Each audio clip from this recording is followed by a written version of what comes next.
Good evening, everyone, and welcome to this year's celebration of distinguished teaching at Berkeley. I'm Juan Pestana. I'm the chair of the Committee of Teaching, and I'm very happy to take part in today's ceremony, in which 5 professors will be named distinguished teachers. They join more than 250 previous recipients of this campus award, given since 1959.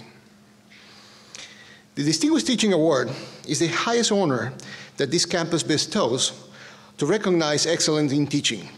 And so today, we honor the best of the best teachers on campus. I can promise you that you will leave today's event inspired, perhaps a little bit in awe, and in my case, humbled, by the excellence in teaching that you will see. The recipients this year, as in previous years, combine great knowledge in their fields with an equally big desire and equally expansive capacity to share their knowledge in their classrooms and beyond. This is the true distinction of a great research university. Faculty who are thrilled by research, driven by discovery and creation, and who can take a deep and sustained satisfaction and pride in helping others succeed. Speaking personally, I'm glad to be teaching at Berkeley now, because this is a time when teaching has come front and center on campus in a variety of ways, and due to the efforts of many, including Chancellor Dirk's initiative of undergraduate education, which we all look forward to. In short, I hope you will take inspiration from today's ceremony, even as we face new challenges and explore new teaching paradigms, and that you will be energized to participate and shape the conversations around teaching excellence in the Berkeley campus.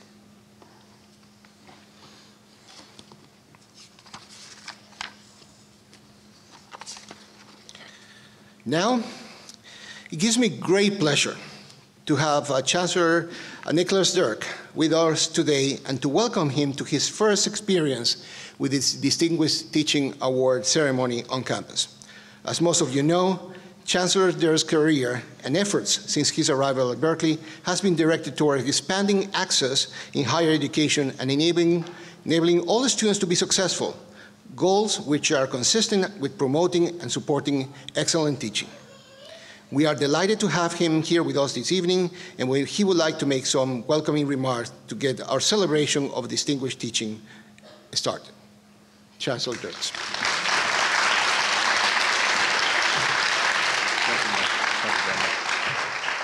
Thank you, Juan. It really is my great pleasure to be with you this evening and to be here to welcome you for the Distinguished Teaching Award celebration. I missed it last spring, and in fact, I was almost going to miss it this year as well. I just flew in from Washington, D.C., where we had the annual meeting of the American Association of Universities, and we were pressing various members of Congress and the Senate to increase the support, to increase support for research and talking about the importance of research. And of course, coming from Berkeley, we are able to speak about the extraordinary research we do, having recently been ranked in one of many rankings that puts us at the very top of global research universities in terms of every kind of metric you could use to judge the importance of what we do as a great research university. But that makes it all the more important that we also focus on teaching. This award, of course, was established, as Juan said, in 1959, and more than 250 faculty have received it since then. In 1959, there were concerns about the role of the faculty in relationship to the teaching enterprise, and so the award was established precisely to show how important teaching is, and since then, this campus has shown with each year the extraordinary commitment to and dedication that our faculty bring to the classroom. But it is, as we heard, it is humbling when we actually learn how some of our faculty do the things that they do and provide what really is a kind of magic in the classroom that is conveyed to students who will remember this kind of teaching for the rest of their lives. I'm sure you have had the experience I had when I was in college. There were a couple of experiences I had with faculty, and they were transformational. There were the moments when I thought perhaps I was able to connect to an intellectual project and indeed to my own potential in ways that I think without that I never would have really been able to.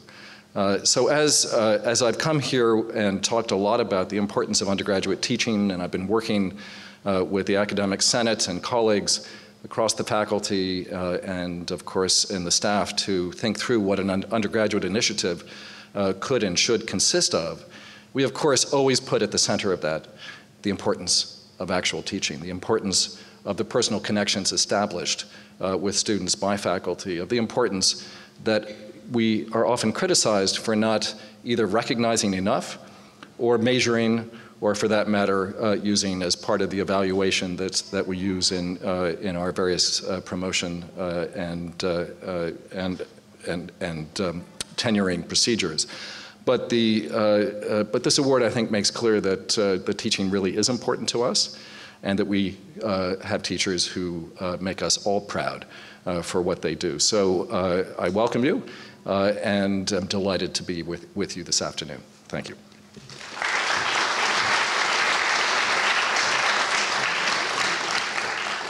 Thank you, Chancellor Dirks. Now I am pleased to introduce next Panos Papadopoulos, Professor of Mechanical Engineering and Chair of the Berkeley Division of the Academic Senate. As the fearless leader of our Berkeley faculty, Panos has worked successfully on many issues, including getting more faculty involved in our shared governance and furthering campus efforts promoting teaching excellence. He's being an important advocate for teaching and teachers, both in finding ways to improve instruction and also in making sure that the great range of teaching and mentoring activities engaging by the faculty receives its due. With that, Panos, welcome.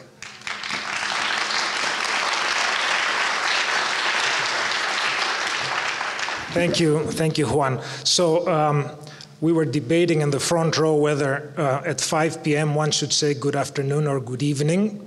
So the previous two speakers said good evening. So in a spirit of Berkeley contrarianism, I will say good afternoon, everyone. It is a great pleasure for me to share with you the warmest greetings of the Berkeley Division of the Academic Senate for this event, both for our faculty colleagues and also for the many guests we have attending this event today. This is a joyous event. We're celebrating teaching excellence of our colleagues here on the Berkeley campus. And again, the previous two speakers did steal a little bit of my thunder talking about humility. Yes, it is a genuinely humbling event for many of us. I think I speak for all of my colleagues, or nearly all of my colleagues, in saying that we think of ourselves, all of us, as wonderful teachers, genuinely engaged, unboundedly motivated to teach and to serve our disciplines. And yet we come to this event, and in a few minutes, if you haven't been here before, you will see what I mean. And we all realize how high the mountain is, and how difficult it is to scale to the mountaintop, and how special our 5 colleagues are for having achieved this award. So a joyous event. I'm looking forward to, in the next hour, to welcoming our 5 distinguished colleagues into the special category of our best teachers. Thank you.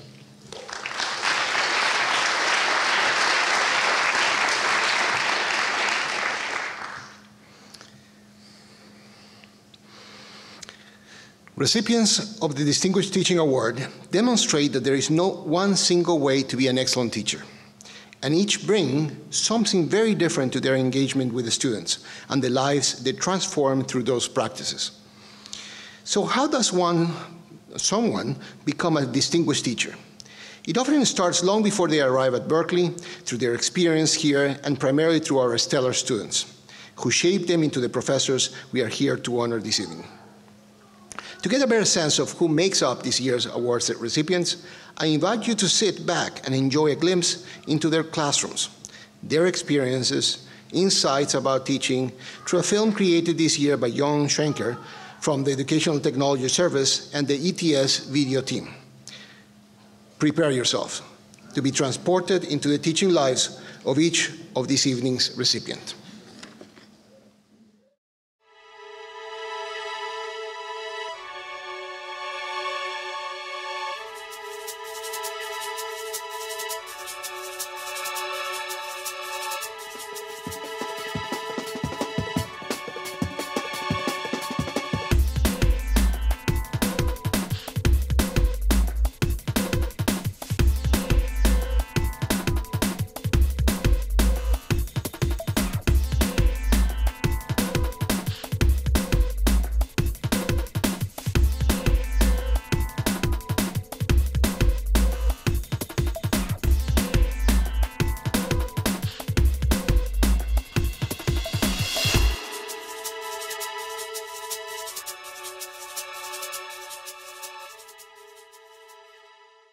I think I was the only 7-year-old I knew who asked for a blackboard for Christmas. Hi, everyone. I was teaching my poor brother. I made worksheets for him, I drew problems for him, and he kept on asking, when is it recess? Being able to tell people what's the intuition of something and see them understand something is something I've just always loved. Let's see whether you can get started. My mom is a teacher, so maybe I picked it up. I was an undergraduate studying math and physics, and I thought to myself, well, before I become a physicist for the rest of my life, I think I'd like to sort of see the world. And I thought, well, the Amazon basin, I've never been there. And I brought a whitewater raft and an outboard motor, and I started heading downriver. As a result, I got to know people in a large number of indigenous communities, and I think they were just sort of charmed by this clueless kid. And so I decided to start working with these communities on health issues, land rights issues. As a natural part of that, I had to learn to speak these languages, and I became so involved in that work that I dedicated my life to it. I've just always been interested in a broad set of subjects. I did law and I did economics, and I also did some extra math classes. Economics, it was really fascinating, this kind of mixture between, on this one hand, using math for something useful, but at the same time still being about people. Aspects like motivations, biases, and decision-making. I think that's what ultimately drew me in. Hey, everybody. How you doing? My first class was a complete class of radical feminists from the fledgling women's studies program in Berkeley. And they came in, and I said, we're going to start with medieval times. And they said, oh, this is interesting. This is going to be a history of sexuality studies. And I said, oh my, I didn't think of it like that, but okay, let's go for it. Can we test whether those ripple events are causally required? My first teaching experience was teaching human neuroanatomy to medical students, walking out in front of the class with a human brain in my hands and explaining the different parts of the brain and what they do, and eventually leading to the students doing dissections and figuring out how to, what goes wrong with brains during disease. So that was a very hands-on start. My first class at Berkeley that I taught was a lecture class, a survey in early American literature. I had prepared a whole PowerPoint slideshow and 22 pages of bullet-pointed notes, and I stood at the podium, I turned off all the lights, and I realized not only was I not going to get through 22 pages of bullet-pointed notes, I couldn't even see them because I was standing in the dark. One of the most important things in building up a good relationship with students in the classroom is demonstrating in very concrete ways that you respect them as thinkers and speakers. And there's this constant trying to understand where they are at. Am I losing them? Are they excited? Is this too easy? Should it be more challenging? And I hope by constantly calibrating, I'm finding something useful. The classroom is a community, and we work on that for 15 weeks, trying to build a community who are striving to come to terms with problems, and we're trying to figure out a solution as a group. And I think that group project is really quite extraordinary because the results aren't predictable. When I prepare for class, I feel like I'm preparing for any eventuality that I might encounter. And I might only use about 10% of what I've prepared, but when I see the conversation going in a certain way, I can pull on something to guide that conversation while I'm still listening. Many years ago, I received a grant from the National Science Foundation to help develop new effective ways of teaching large-scale lecture classes in biology at the college level.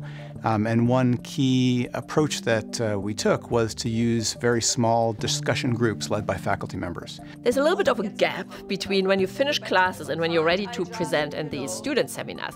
So I've kind of invented something the students sometimes call finance therapy. So where they, come with their ideas and their problems and where they're stuck, and they do kind of mini presentations. And I try to draw in also some other colleagues I have across schools, and we give them feedback. Our students are very verbal and they're very creative, and they are really great at arguing their opinions. They can challenge you on the material, they can make new connections, they challenge each other in these discussion sections, and really they're an inspiring group. It's not just that they're learning, it's that I'm also learning. And I think that that's one of the values, not only of being a student in the classroom, but of being a teacher, is the openness to letting something change. most of the cases, this is linguistically based. What's being taught by my colleagues in Upper Division French is echoed in my class, is echoed in the classes of my colleagues who teach Upper Division Spanish or German. There's an echo, not simply of critical theory or the same books, but a way of looking at things, a way of listening to texts. After class, people will come up and ask, how does the process that we learned about in class today relate to something that I learned in my psychology class, or relate to a family member who might have had a stroke? It's really true that many of those ideas end up providing useful sparks, back in my own research or for the research of my colleagues. So it's a refreshing and kind of rejuvenating experience to work with the students as opposed to just working in the research lab. Because the students are so good, you can actually bring them up to the edge, sort of to the cutting edge of research relatively quickly, and then you can actually become intellectual partners in pushing the frontier forward. We've got different kinds of memory machines here, right?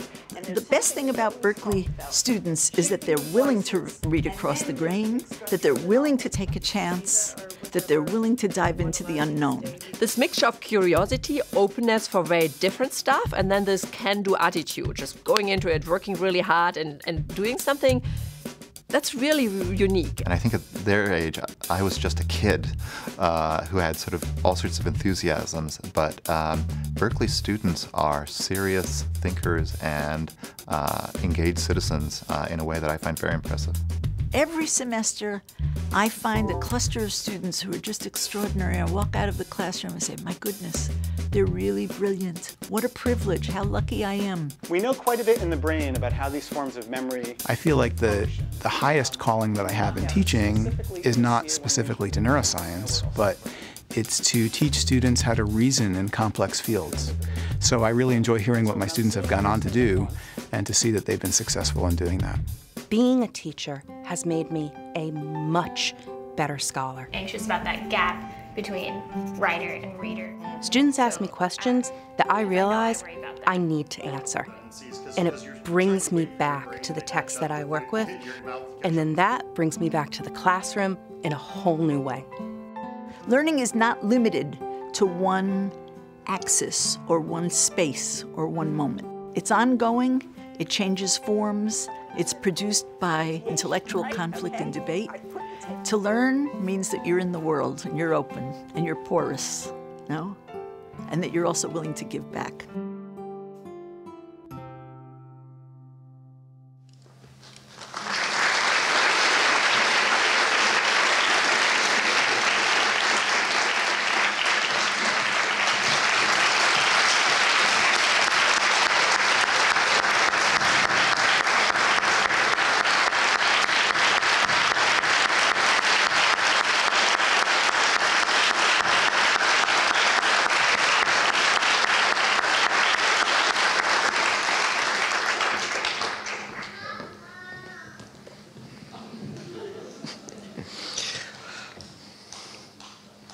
Let me tell you that the work on the Committee of Teaching is the best committee service on campus. How better to spend one's time in terms of university service than coming to know in exquisite detail and also firsthand the art and craft of great teachers on campus. That's the pleasurable, rewarding part. The challenging part is the angst-producing part of the committee's work in deliberating together, long and hard, and eventually selecting recipients from among the outstanding nominations that we receive each year. This year was no exception in this regard. This year's nominations are testimony that great teaching is alive and well at Berkeley. The committee begins its selection process in October of each year, when departments may nominate one teacher and make a case for that nomination, including providing copious notes and sets of teaching evaluations from students. We select finalists from that pool, and in the next stage of the process, the departments and the finalists put together a vast amount of more information, additional teaching evaluation, but also letters from colleagues and current and former students, family members. The nominees' statements of teaching, philosophy, syllabi, and other course materials, and the list goes on and on. Each member of the Committee of Teaching also visits the classes of each nominee. These are surprise visits. And we are also wonderful for the committee because we are then able to use the book to essentially put in perspective what we learned from the reading the material of the hundreds of evaluations to the actual classroom magic. All of this information helps the committee get a sense of the wide range of teaching-related activities that faculty members here at Berkeley engaged in, the creation and delivery of lectures and seminars, but also advising, mentorship, sponsorships, and support of our undergraduate and graduate students in a myriad of ways, as well as a wider public service related to teaching. This is truly the best all-around award. Now I would like to recognize the member of the Committee of Teaching this year who selected the recipients and heartily thank them from their work. The Committee of Teaching members, could you please stand? Carl Brito, French and Comparative Literature.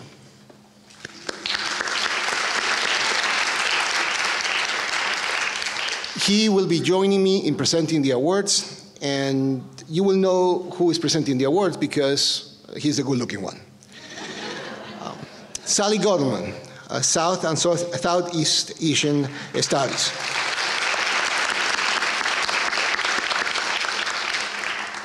Ole Hald from Mathematics.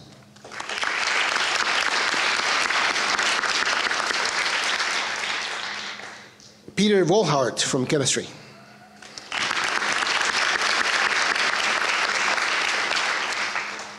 And last but not least is Richard Freistadt from the Center of Teaching and Learning.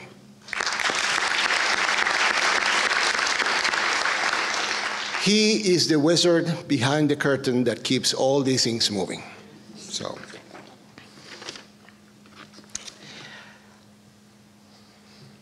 our first distinguished teaching awardee of 2014-2015 is Professor Kathleen Donegan, an associate professor in the Department of English. Professor Donegan, a highly respected and award-winning scholar of early American literature, is the author of Seasons of Misery, Catastrophe and Colonial Settlement in Early America, as well as numerous scholarly articles. Additionally, Professor Donegan has been a key figure in two important campus initiatives, mentoring award programs, serving as the assistant director of the Churning Mentoring Program and as the assistant director and director of the Berkeley Connect in English. Early American literature, even an honoree admits that most students draw a blank or at most conjure a distant memory of the Scarlet Letter when asked. Yet, she neither panics nor despairs, but rather revels in anticipation of what might be. Professor Donegan delights in the very opportunity to unsettle her students' ideas and constructions of the past. And this she clearly does. Her students' words speak volumes, praising her knowledge, organization, enthusiasm, and sensitivity. As one notes, her enthusiasm for the material is contagious, and the sensitivity and rigor with which she leads us through some very difficult historical tests was exceptional. Students and colleagues alike laud Professor Donegan's ability to lead discussions. As one says, the discussions were rich and open, and Professor Donegan kept them interesting with dynamic and thought-provoking questions. A great teacher inspires outside the classroom as well as in, and Professor Donegan's students, for whom she is, as one of the students comments, always available, are well aware of her generosity, praising even her office hours, of which another remarks, they have been some of the best I've had at Berkeley. Great teachers do more than teach. They inspire and transform both the students and their institutions, and Professor Donegan is no exception. A former student writes, Professor Donegan changed the way I view literary scholarship. For, according to another, Professor Donegan did more than just introduce me to a literary field. She showed us the purpose that literary studies could have, to confront the past, to unveil the truth, and to bring life to voices that had once been forgotten. As a colleague concludes, Kathleen has not only transformed the students she has taught at Berkeley, she has transformed Berkeley itself in her time. In the words of a student, Professor Donegan is a great educator, and Cal is lucky to have her. And we wholeheartedly agree. Congratulations to Distinguished Teaching Award recipient, Kathleen Donegan.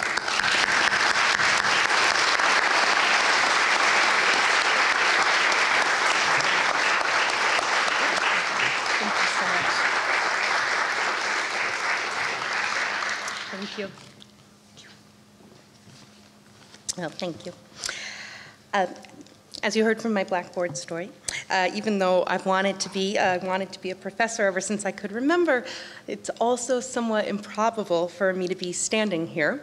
While teaching was always a destination, getting here was anything but a straight path. So in the few moments that I have, I want to talk to the students here because it's really amazing to be at Berkeley, but I also know this question looms of what next, what path. For me, after college, a handful of friends went to graduate school. I wasn't quite ready for that. Over the next many years, I explored and I tested and I wandered a bit, and I did things that seemed like a great use of time. I did things that seemed like a big waste of time. But in that time, I found my partner in this world, who was the best teacher I've ever had. And eventually, I found my way to graduate school. And by the time my 30s were in sight, I had the sense that maybe I might be ready. And in my 30s, graduate school looked like a straight shot into the ivory tower. And many of my friends absolutely propelled themselves there. And I was so impressed, but I wasn't quite ready. I had a family. I had children who surprised and delighted me and taught me every day. I had a family who invited me to live in my heart for all of those years, and slowly I researched, and slowly I wrote. I tacked back and forth between thinking about the 17th century and being returned to the very present moment of the people around me. And finally, when I walked across the stage to get my PhD, my son and my daughter walked with me, and I sensed that I was ready. I was ready for what would come next. When I was 40, I got my first academic job here at Berkeley. And how improbable was that? By then, I realized this path that in one sense had been very slow, in one sense had not been straight at all, a path that really looked like it was full of departures, was actually full of arrivals, and good things came. And at Berkeley, good things came in the form of hundreds of students. And when you walked into the lecture room full of talk, and you took your seats and opened your books and quieted and looked at me, I was ready. I was ready because I had been waiting for you for a long time. I said it's somewhat improbable that I'm here, but I realize that being open to learning means it's not up to you to decide and dictate that surefire path. It's up to you to stay true to what guides you. It's up to you to find your teachers. And for me, being one of those teachers is an honor beyond expression. And I thank you.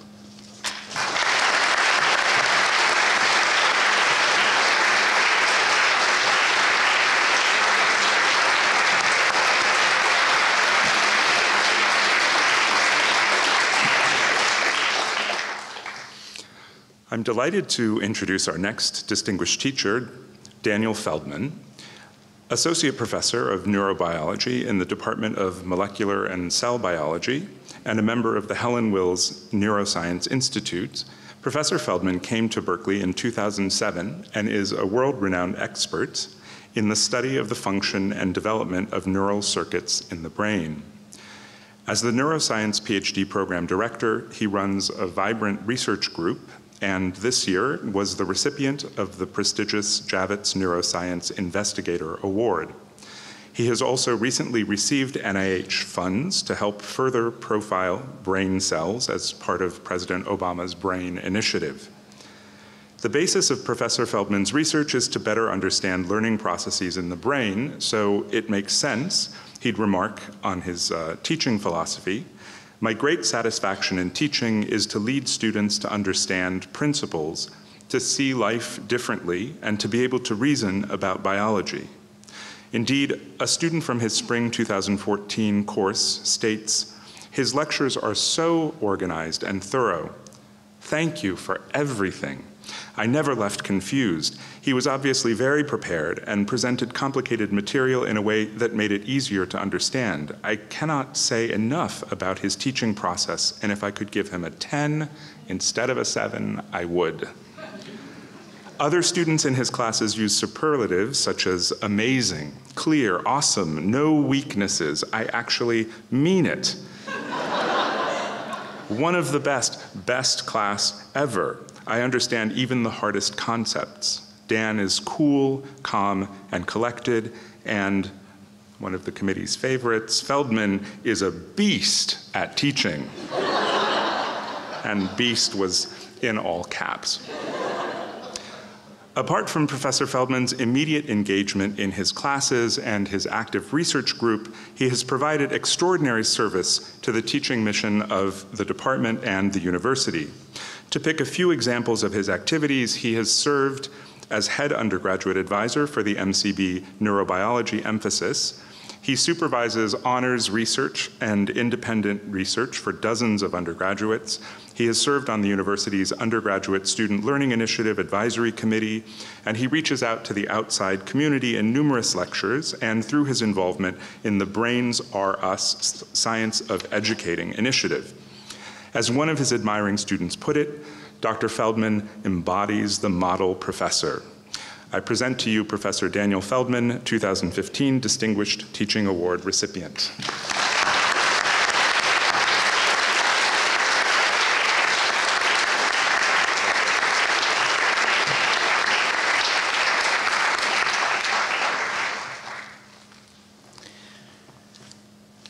Well, I can't really give you comments from this, so we'll have to just go extemporaneous.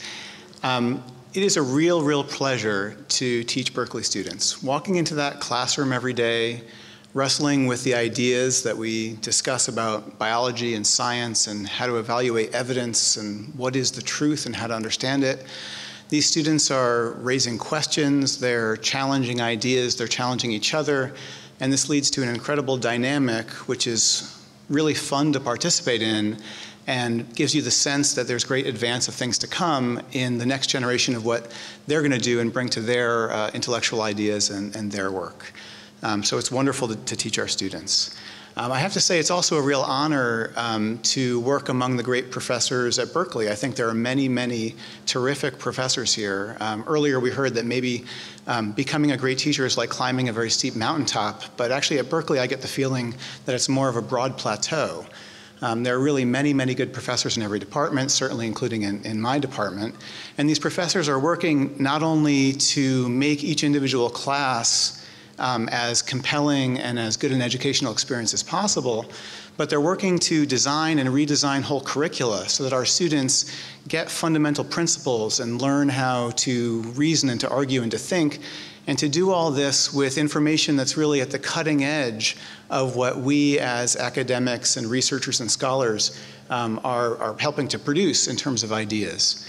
And this fundamentally to me is the excitement of conducting research and teaching at Berkeley, that because our faculty are doing such cutting edge research, we are among all of the faculty great scientists and engineers and scholars and intellectuals of all sorts. We can bring that into the classroom and try to convey these cutting edge ideas to our students. And to me, it's very exciting to be part of this process.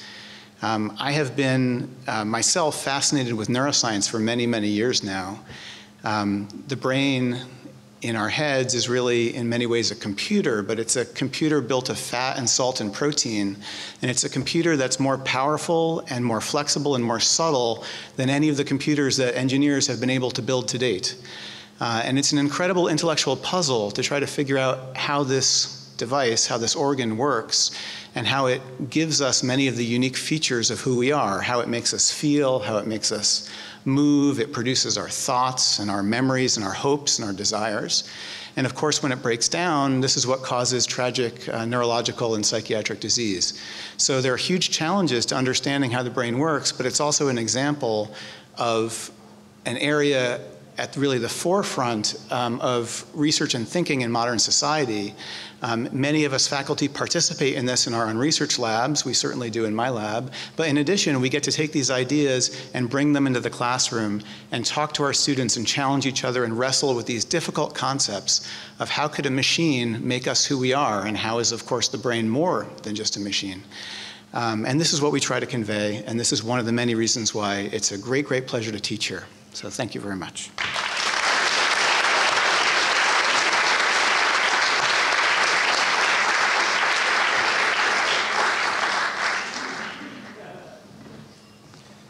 The absent-minded professor.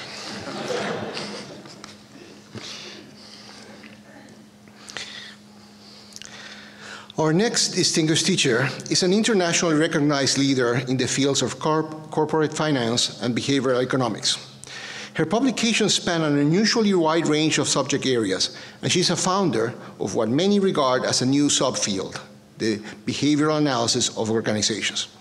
Her stature as a top financial economist is cemented after having recently received the prestigious Fisher-Black Prize for the most prominent young scholar in finance.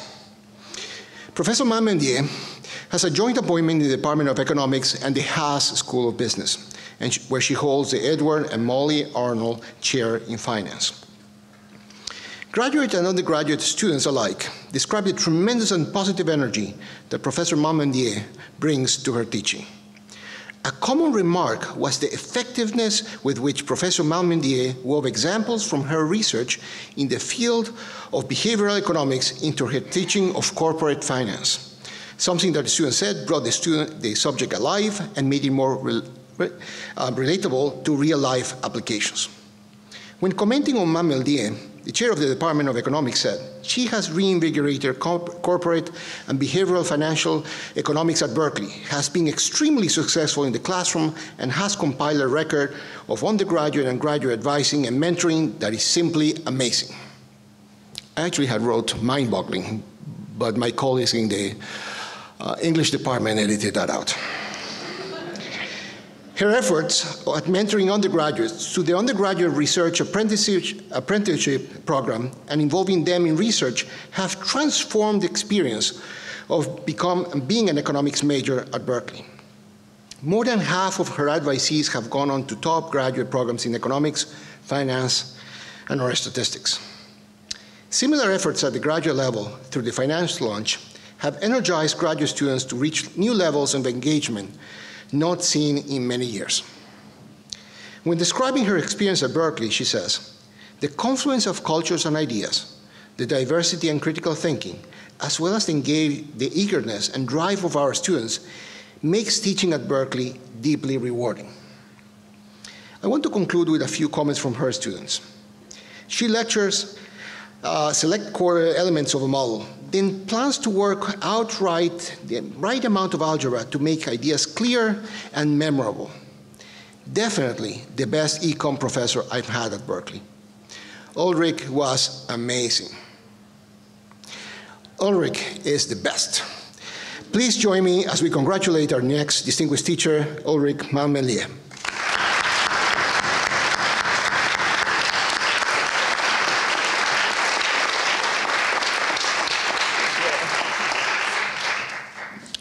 Thank you very much.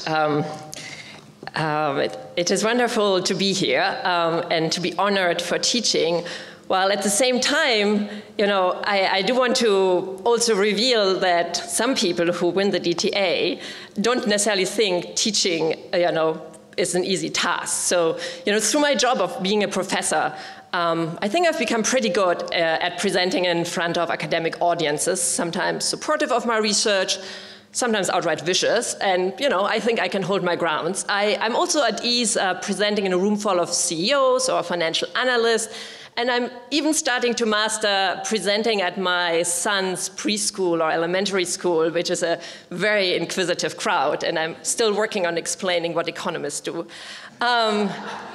However, teaching is a different matter. That's the one type of presentation and interaction which gets my adrenaline levels through the roof. And I get very stressed and nervous, and my oldest son has been asking me why one needs to work all night before teaching students, and he is right to ask that question. And my TAs have learned to not ask me any question just before lecture, whether it's about the class or anything. After the lecture, it's a different matter. After the lecture, I'm always really inspired and excited, and most likely, yet again, I've learned more from them than they have learned from me. So, you know, I'm German, as you can hear, and it is the traditional German ideal of the university, which von Humboldt implemented, to have excellence of teaching and research under one roof. It is very hard work to put that into practice, and I'm grateful that I'm slowly learning this every semester a little bit more. It is a lot of work. So I want to very much thank my students for always keeping me on my toes, for asking me the most challenging questions I'm getting from any audience. I want to thank my wonderful colleagues who managed to put their top-notch, award-winning, Nobel Prize award-winning research into their classes and kind of challenge the boundaries of what can be taught, including, if I may say, my husband, Stefano Della Vigna, a previous DTA winner, which I just heard made us a third couple, so that's great news. I want to thank the Department of Economics and also the Business School for allowing me to teach material which is not quite standard curriculum, or wasn't at the time when I started it. I think it's becoming more. And finally, just to thank Berkeley, to thank this wonderful institution who puts the Humboldt ideal of research and teaching under one roof into practice. Thank you very much.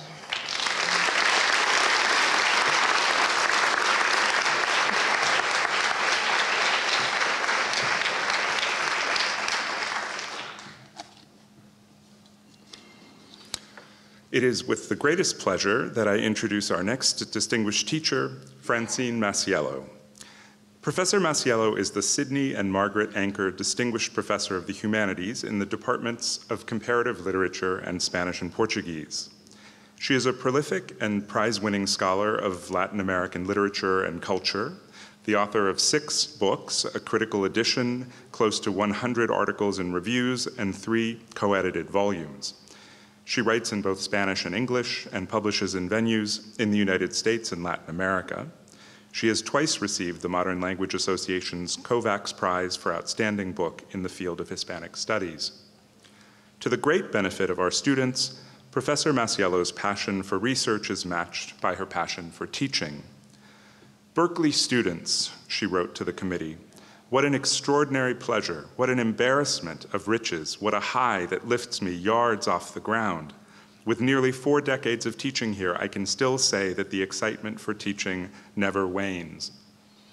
The excitement that Professor Masiello brings into her classroom is matched, and then some, by the intellectual thrill she generates in her students. Class often felt, writes one former student, like a think tank or a jazz combo. Structured improvisation in which Professor Masiello would invent at least 3 to 4 possible dissertation topics at each meeting and leave students buzzing with new ideas to carry out into the halls of Dwinelle. Another student writes that she is always willing to continue a conversation or discussion of literature after class and once her office hours have ended, while a third boils it down to this: she is my inspiration and my role model. These comments reflect what the committee witnessed firsthand in our observations: her wonderfully engaging and participatory style of pedagogy that sets the perfect tone in serving the aim of teaching students how to think and how to work collaboratively as intellectuals. Professor Masiello has trained generations of scholars who think for themselves, but also think of themselves as a community, reflecting what one calls the Masiello ethic of academic citizenship, in which competition and small-mindedness simply have no place. In class after class, Professor Masiello's anonymous student evaluations confirm the enormous impact she has had. Every day I left feeling as if I had spent the last hour and a half devoting my time to a truly worthwhile endeavor. I absolutely loved this class and Professor Masiello. Very engaging, interactive, even life-changing. Truly stunning. I'll never forget this class. Long live Masiello. Please join me in that sentiment as we congratulate 2015 Distinguished Teacher, Francine Masiello. I love it. This is for you. Oh my goodness. Thank you so much, Carl, for such a generous introduction. I think you invented that. I can't believe people really said those things.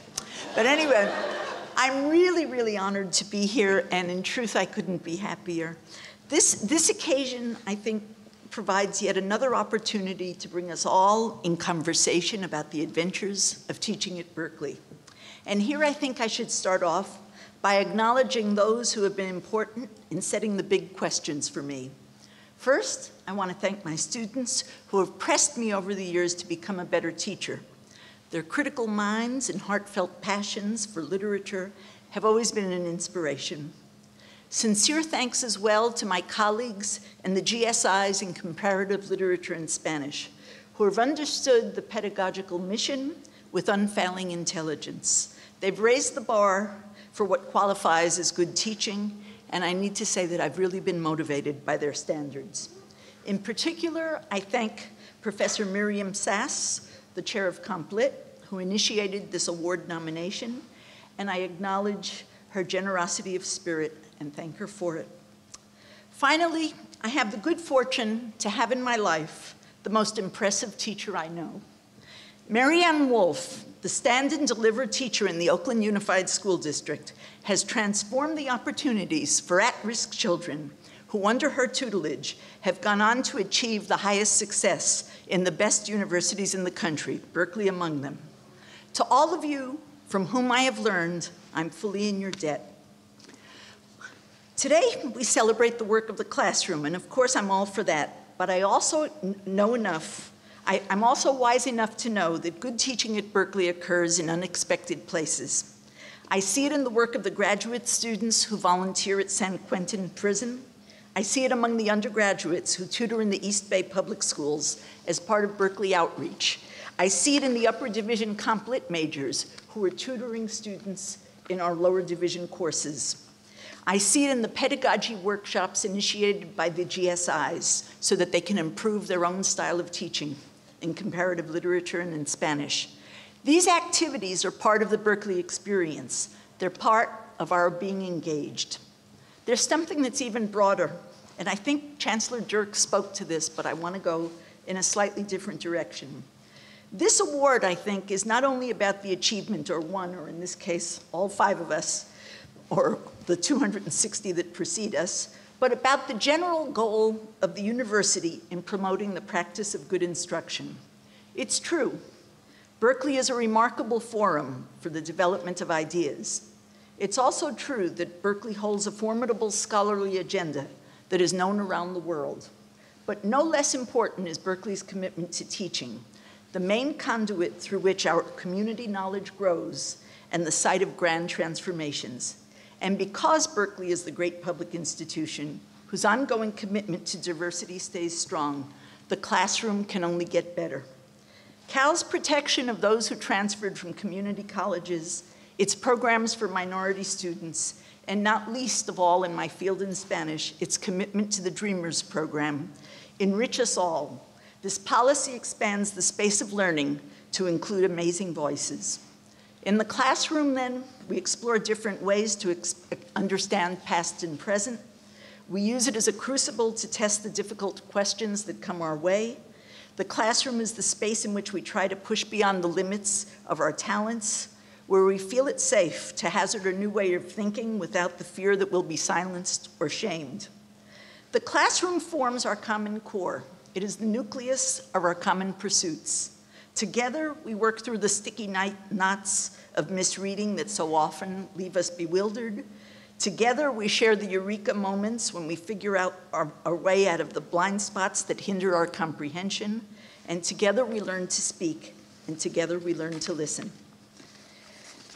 I often teach Latin American poetry, so I must say I'm taken by the words of Caribbean American poet Audre Lorde, who once upon a time wrote, "Poetry is not a luxury."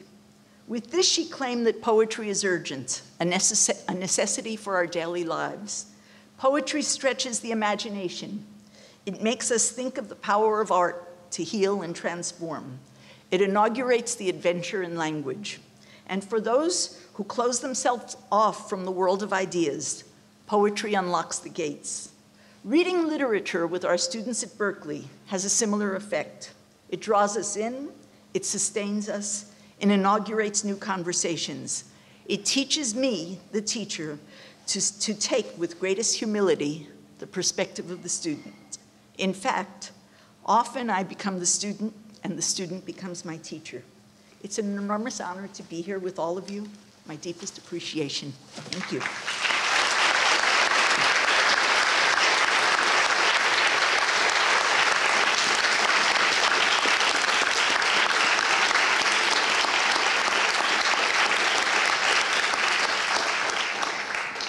Long live Masiello.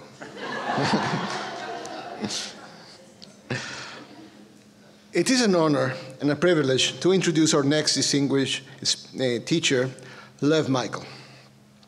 Professor Michael joined the faculty in the Department of Linguistics at Berkeley in 2008, and since then, he has been a transformational agent through his integration of teaching and field research. He has a very broad research interest, including anthropological, linguistic, Amazonian languages, language and its social and historical context. Sometimes referred to as the Indiana Jones of linguistics. Every summer, Professor Michael spends more than 10 weeks doing linguistic work with indigenous languages of the Peruvian Amazon.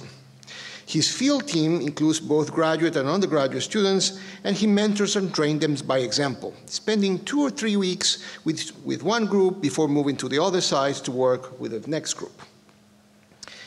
All of these activities take place outside the classroom, and what is most striking is how Lev's pedagogy breaks down conventional boundaries between classroom teaching and extramural mentoring, between teaching and field research, says Professor and Chair Andrew Garrett, himself a DTA winner in 2007. Professor Michael and his students not only do research, but help indigenous communities develop writing systems that accurately capture a language sound. Help young people document elders' grammatical patterns and train the communities in language teaching, producing dictionaries and grammatical guides of several languages like Munichi and Sapporo, 2 of 8 languages that he's familiar with, he's an expert with. Professor Michael is equally at ease in a more traditional classroom setting or graduate seminars and maintains an insane, amazing day schedule of individual and group meetings with students. This architecturally distinct set, the jungle hut, the classroom, the seminar room, or the office, provides a framework for blending the experience of students and collaborators alike.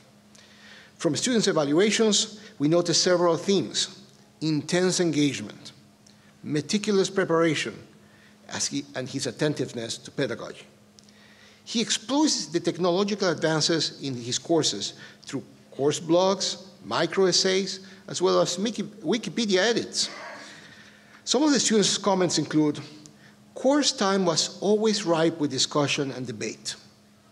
He managed to strike a balance between demanding and enjoyable. That's a first. "I found this course to be fascinating and relevant. By far, one of the best teachers I've had at Cal."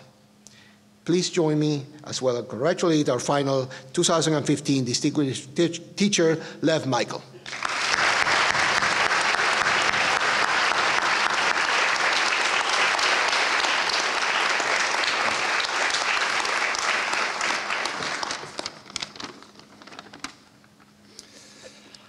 I've found it both tremendously affirming and humbling to be a recipient of the Distinguished Teaching Award. Even if it is somewhat commonplace to be humbled under such circumstances, I find it no less true, contemplating the hand that many others have had in making this possible.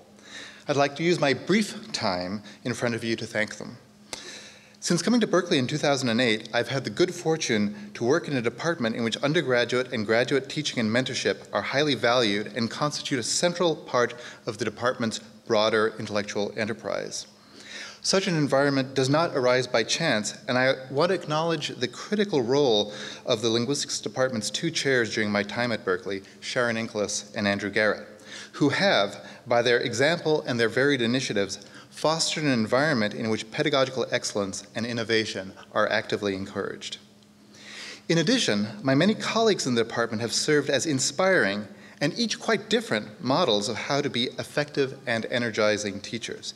And I want to thank Andrew Garrett, Larry Hyman, and Lena Mickelson in particular for being a continuous source of productive ideas for teaching and mentoring students. And of course, I owe a tremendous debt to my students themselves. From the curious and engaged undergraduates of introductory linguistics courses to the incisive and serious scholars of advanced graduate seminars, Berkeley students hold us to high pedagogical and intellectual standards. I found their probing questions and excitement tremendously motivating, and the signs of their rapid intellectual growth incredibly rewarding. And I should point out that as gratifying as it is to see light bulbs go on in the classroom, my engagement with students at all levels leads me to continually rethink what I thought I understood. My students may not know this, but they are also teaching me.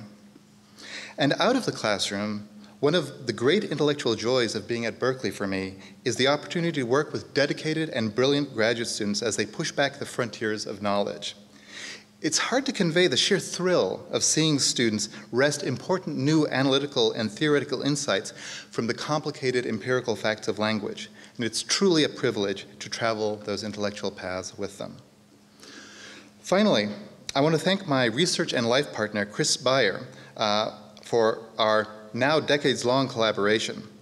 I should mention that one of my most important research mentorship activities, as you've heard, involves taking undergraduate and graduate students to carry out linguistic research in Amazonian indigenous communities, a research model that Chris and I developed together while we were both graduate students. Chris's utterly irreplaceable role in our continued partnership in Amazonian field linguistics has contributed immeasurably both to my field research mentoring and to my teaching in the classroom. Here's to many more years of fascinating work together. Thank you.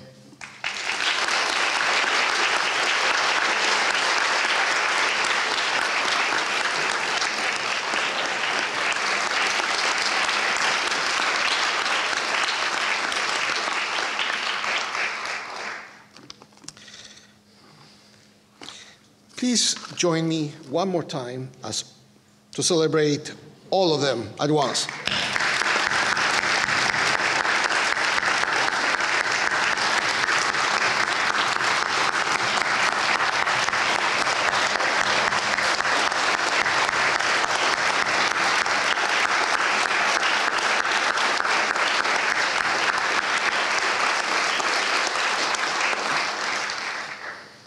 Well done. I would like to introduce Cynthia Schroeder, which is the president of the California Alumni Association. The Cal Alumni Association was founded by the original graduates of the University of California in 1872. Now it represents 500,000 alumni living throughout the world. Its mission is advancing and promoting the interests of the University of California, Berkeley by connecting alumni with each other and to the university. We appreciate the Cal Alumni Association's long-standing participation and support of the Distinguished Teaching Award. It is my pleasure to introduce the president of the Cal Alumni Association and longtime Cal Bear, go Bears, Cynthia Schroeder, class of '91, who since then has worked in management consulting and technology in the US, Asia, and Europe. Cynthia.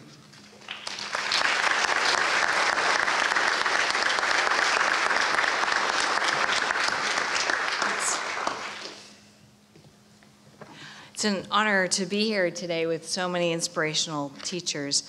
The Cal Distinguished Teaching Awards recognizes the best, the brightest, and most inspiring teachers, professors, and educators here at UC Berkeley. And as the president of the Cal Alumni Association, I have the pleasure of coming to campus often to connect with students, with faculty, with staff, and with alumni. And it's an experience that I highly recommend to my fellow alums. Last year when I was here, I mentioned that I had a chance to reconnect with one of my favorite professors earlier in the academic year, Jack Citron, and it was 25 years after I had taken a class with him. And during my conversation with Professor Citron, he said something to me that really struck me that I wanted to share with everyone here. And he mentioned that professors didn't necessarily know the impact of their classes on their students' lives unless alumni came back like I did that day and shared it with them. So then 1 year ago when the awards were here, I walked in and I was over the moon when I saw my most cherished professor, Sandy Muir, DTA winner 1974. Just minutes before the ceremony, I rushed over to him like I did as an eager undergraduate trying to be first in line for office hours. And I hadn't seen Professor Muir since 1991. And the first thing I told him was thank you. Thank you for being a fantastic teacher. I then proceeded in 90 seconds flat to tell him that everything I learned in his very famed politician class was really true, and especially if you watch House of Cards. I took the opportunity to tell Professor Muir that he really helped to inspire me as a first-generation Asian American to give back and to make an impact with the work that I did, especially as my work at the Cal Alumni Association and as one of the next UC alumni regents. And to no surprise, he was a very familiar face and professor, a tremendously generous man filled with incredible and genuine enthusiasm for every student. And despite the large size of this campus, I always felt that other students that Professor Muir's interest in the students was very real. If you were a senior, you certainly felt like he cared about what you were going to do with your life afterwards. And no matter if you were a Democrat, a Republican, or an independent, you felt Professor Muir believed in you and your pursuits by the questions that he asked in his class and the advice that he dispensed in his office hours. And then this spring, when I attended his memorial, I learned that Professor Muir had not just touched my lives, but at least 15,000 other alums during his 30 years here on campus. I'm sad that he's gone, but I'm so humbled to be one of the many students who continues to give back because of his inspiration. So while you may not see or hear from many of your former students in the years following their graduation, I'm here today on behalf of the 480,000 alumni living around the world to tell you, and especially our awardees, that your teaching has a huge impact on our lives and is absolutely and undeniably a lifelong impact. As a poli-sci graduate, I may not be a statistics wizard, but I can tell you with 99.9% certainty that each Cal alum has at least one, if not several, professors who have made a tremendous impact in their lives. Truly, Cal's faculty gives Berkeley students the greatest gifts of knowledge, discovery, and intellectual curiosity. You help us find our passion and our strengths, and sometimes you help us overcome our obstacles and our own shadows. You challenge us to think outside the box, and you help us to re-examine what we believe to be true. You encourage us and you push us beyond our comfort zones, and for this I thank you on behalf of all the Berkeley alum and congratulate each of the awardees on this special honor being bestowed upon you today. We thank you for all that you do to ensure that Cal's position as a premier global university remains an institution committed to teaching and research, a university committed to an excellent undergraduate experience inside and outside the classroom. The Alumni Association is deeply committed to sharing Cal's incredible gifts of knowledge and intellectual thought leadership with our global alumni community. Our mission is to inform, engage, and inspire alumni to come back and engage with campus as well as with each other. And we do this through various programs with our campus partnerships, our programs, our amazing scholarships, lectures, and the Berkeley Network. So now it's my pleasure and honor to provide this year's awardees with a special certificate acknowledging your outstanding contributions to this university. And on behalf of the Cal Alumni Association, we've included a special invitation to you to join a future Cal Discoveries trip to serve as a Berkeley faculty host and lecturer. Thank you again for all you've done for Berkeley and its alumni. Congratulations.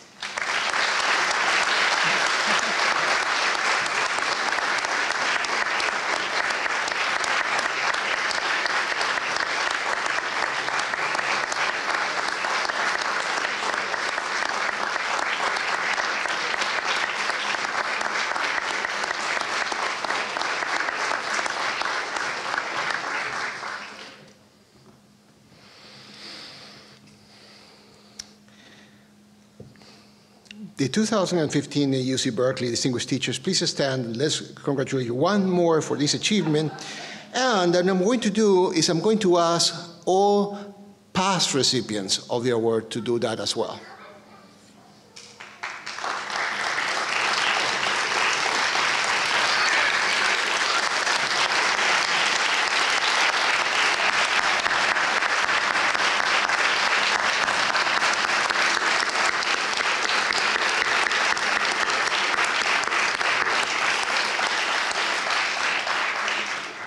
You have joined a hip crowd.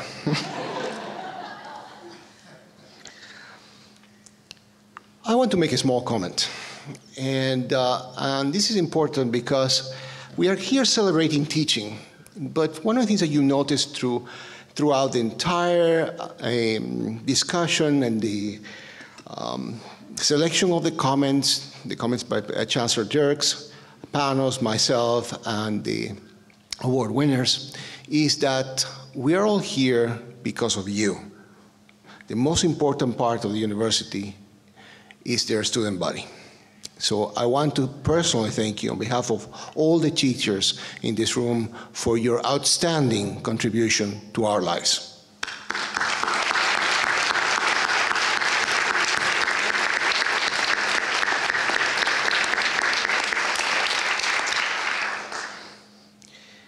This has been a joyful celebration of excellent teaching, and there are people and organizations to thank for making this event possible. I want to thank Vice Chancellor Kathleen Donegan and her Office of Undergraduate Education, Richard Freystadt and Melody Green from the Center of Teaching and Learning, and the Educational Technical Services and Cal Performances. We also like to acknowledge and thank past Distinguished Teaching Award recipient, Professor Andy Packard, whose generous gift to the Distinguished Teaching Award Endowment Fund helped make tonight's events possible. Andy, a phenomenal individual, excellent researcher and teacher, couldn't be with us tonight because he's braving treatment for a very serious illness.